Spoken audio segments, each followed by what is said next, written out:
அனைவருக்கும் வணக்கம். சற்று முன்பு வெளியான முக்கிய அறிவிப்பு.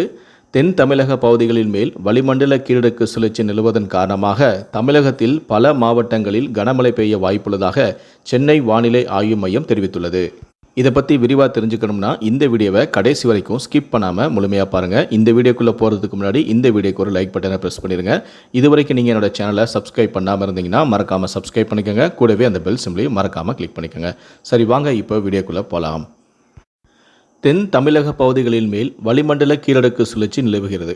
இதன் காரணமாக இன்று தென் தமிழகம், வட தமிழக மேற்கு தொடர்ச்சி மலையை ஒட்டிய பகுதிகள், டெல்டா மாவட்டங்களில் ஓரிரு இடங்களிலும், காரைக்கால் பகுதிகளிலும் இடி மின்னலுடன் கூடிய லேசான முதல் மிதமான மழை பெய்யக்கூடும்.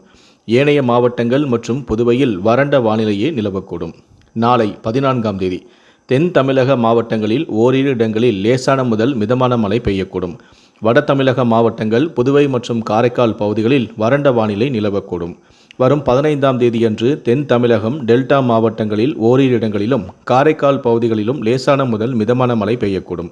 ஏனைய மாவட்டங்கள் மற்றும் புதுவையில் வறண்ட வானிலையே நிலவக்கூடும்.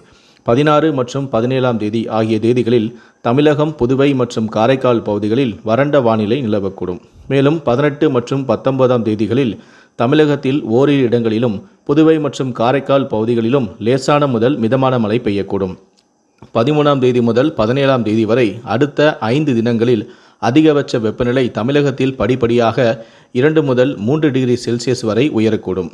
சென்னை மற்றும் புறநகர் பகுதிகளில் அடுத்த 48 மணி நேரத்திற்கு வானம் ஓரளவு மேகமூட்டத்துடன் காணப்படும் எனவும், அதிகபட்ச வெப்பநிலையானது 35 முதல் 36 டிகிரி செல்சியஸை ஒட்டியும், குறைந்தபட்ச வெப்பநிலையானது 28 டிகிரி செல்சியஸை ஒட்டியும் இருக்கக்கூடும்.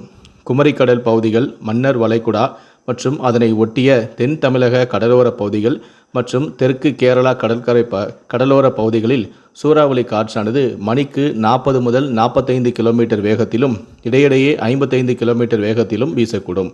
எனவே மேற்குறிப்பிட்ட இந்த பகுதிகளுக்கு மீனவர்கள் செல்ல வேண்டாம் என வானிலை ஆய்வு மையம் எச்சரித்துள்ளது.